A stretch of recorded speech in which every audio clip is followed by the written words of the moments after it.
as you mentioned, Brittany, we've just seen such a sick reaction from parts of the far left following Charlie Kirk's assassination, the most brutal thing I think I've ever seen. And now it's interesting, we've seen lefties on TikTok celebrate Charlie's death. And this new YouGov poll shows that Liberals are actually more likely to justify political violence than Conservatives. And the poll, I think, is no surprise, seeing as we are witnessing so many crazy lefties jumping up and down and dancing that Charlie was killed. I don't understand where the humanity is in the world right now. We have completely lost touch of reality. So we are justifying killing a human being because the differences of our ideologies and politics. It makes zero sense to me. And it's so sad. And all I can say is that I think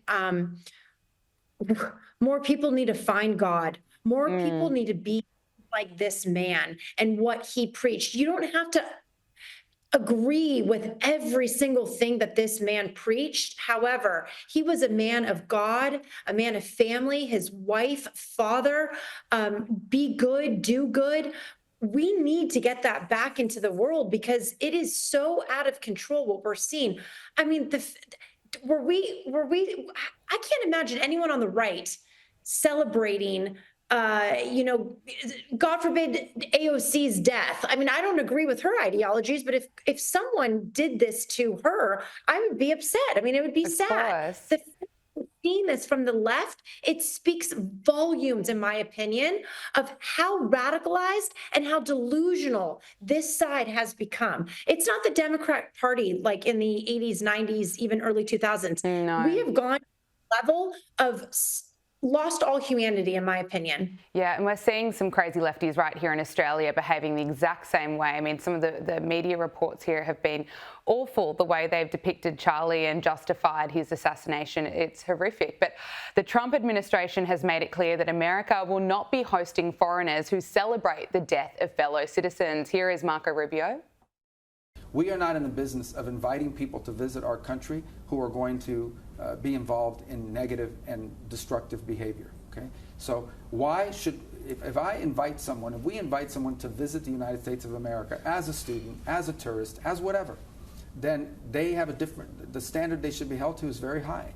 We shouldn't be bringing people into this country. We should not be giving visas to people who are going to come to the United States and do things like celebrate the murder, the execution, the assassination of a political figure. We should not. And if they're already here, we should be revoking their visa. Brittany, I could not support this anymore. Yeah, I mean, I absolutely agree, of course, 1000%. Now, some argue on the other side, well, we're talking about free speech, and Charlie Kirk was all about free speech. However, there's a huge difference between freedom of speech and hate speech. And the radical left, what they're doing right now, celebrating an innocent man's political assassination is hate speech. And 1000%, if you're here on a visa, if you're here visiting our country, you should be out if you are celebrating this man's death. I think if you're even a US citizen and you're celebrating this man's death, you should be kicked out of your job or fired. Absolutely. Repercussions should be happening. We should not be seeing this. And we most definitely shouldn't be celebrating it on the media. I mean, we're seeing even some left-wing journalists who are on some mainstream media networks like ABC News, who just recently said what he said about the text messages and the exchanges between the suspect and his lover. Yeah, roommate. Whatever the gender of that lover was. I forget. Man, woman.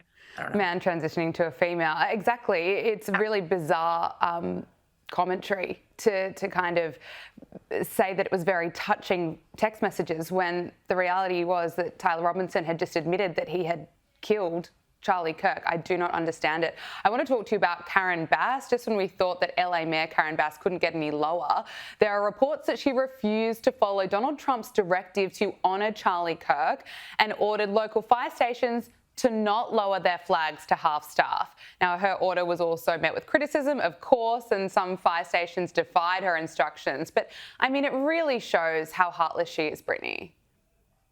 Well, and I wonder how what she would have done with the George Floyd killing. It was a different reaction from her. I just want to know why. Why couldn't she pay the respect and tribute to this man? He influenced millions. He had such a ripple effect, his cause and what he was doing on college campuses with the younger generation and the youth in terms of politics. You don't have to have had to agree with his ideologies and his way of thinking, but he was a huge political figure in our time, connected as up there with MLK Jr. I mean, this is a man who took so many people, and just what he did was just so amazing. Why not give him that honor and respect? Well said. And I agree with you wholeheartedly. I mean, the message that Charlie Kirk would share with the world about putting faith in God, loving your family, loving your country, I think more people need to listen to him. Now, Charlie Kirk's wife, Erica Kirk, has shown so much strength, so much grace since witnessing the love of her life be killed in such a horrific way. And she shared this memory of Charlie speaking to one of their children. Storytelling. So we're here at Bill's Burgers in New York City, and right near this very table was the first time Dada met Mama. And it started as a job interview. And I was asking all these questions, philosophy, religion, Jesus. And then I realized Mama was beautiful and smart and elegant and Christ-like. And so I said, forget this job interview. I want to date you. And I said, I have enough friends. And that's where your journey started. Brittany, I really admire Charlie and Erica Kirk for how much love and respect they showed each other, and they were so public about that. I think they were such a great example to young people. Oh, I know. I get chills watching that. Did you notice how when she's filming and he kept looking up at her, at his while talking to his daughter? And I think this just encompasses so much about Charlie Kirk, of just how he was just first and foremost a man of God, man of his wife, just an amazing husband and devoted father. It's tough to watch. I know you got emotional last week. You were so raw and real, and I think we all loved seeing that so much, because this is the effect he had on so many of us across the world, because this was really him. I mean, look at this. I mean, what a beautiful moment. This is what he was preaching. This is what he was talking about. This is what he was debating, just getting back to, finding God, finding a higher power, praying, being with family, putting them first. It's the chilling video, and it's so sad, the entire thing. Thank you for saying that. I mean, so many of us right around the world are just absolutely heartbroken, because we all knew what Charlie was really like, as you say, man of God, and watching videos of him with his family, it's just devastating. Before I let you go, Brittany, I want to talk to you about the Emmys. The 77th Emmy Awards were presented on Sunday, and isn't it interesting? Not a single word was uttered at the awards about Charlie Kirk's murder, which is, of course, the most high-profile killing of a political figure since the 60s in America. Although one award winner found time to make a political message, and this is part of Hannah Einbinder's Emmy acceptance speech. Take a listen. I just want to say, finally, go Birds, and free Palestine. Thank you. So F-ICE and Free Palestine. So an endorsement for Hamas, it seems, right there. So a couple of things. I used to cover the Emmys. I've covered many, many Emmys. And progressively, I will say, it was getting more and more political and more and more progressive as the years were going by. And watching this the other night, first of all, I couldn't even watch it in its entirety because it was so bad. It's no wonder the ratings are at an all-time low. This is a woman here who is very young. She's Jewish. I'm Jewish. I don't want her to be in our tribe. That's for sure. She's so delusional and brainwashed. I would say one thing to people like this, because, let's remember, she's saying and spouting off free Palestine and F ICE while she goes in her SUV with her security in her gated community in Los Angeles and then goes to sleep at night, right? Why don't you get a one-way ticket to Gaza and actually really educate yourself about the region and really understand what's going on there versus using this platform to just spew disgusting stuff when you have such a following with these youngsters watching. It was so disgusting to me. And I really hope she doesn't work again in Hollywood, because you know what? People are starting to wake up.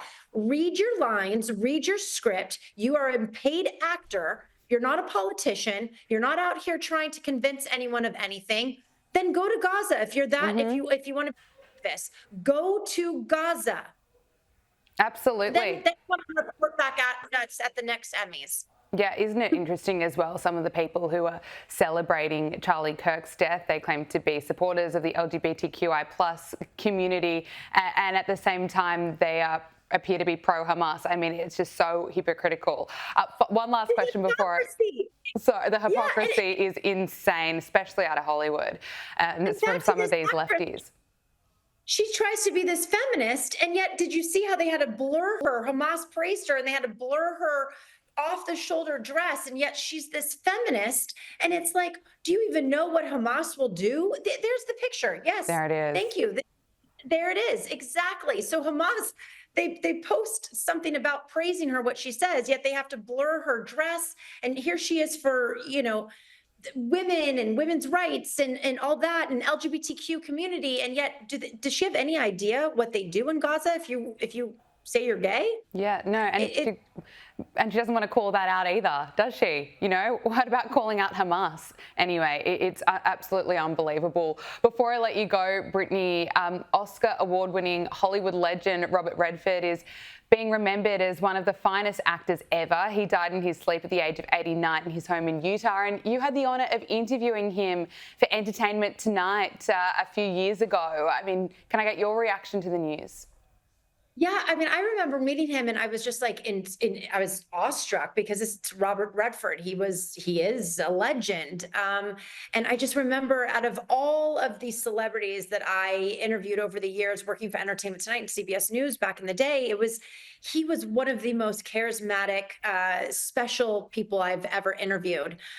Interesting life and hard worker. And I remember giving him a gift in the middle of our interview. I gave him a fishing lure because he was a huge fisherman, and he was so grateful and thankful and just very soft-spoken and such a gentleman. But what a life he lived, 89 years old. Life. May we all live that long, God willing. And I mean, he was a legend. They don't really make them like him anymore. No, they don't, do they?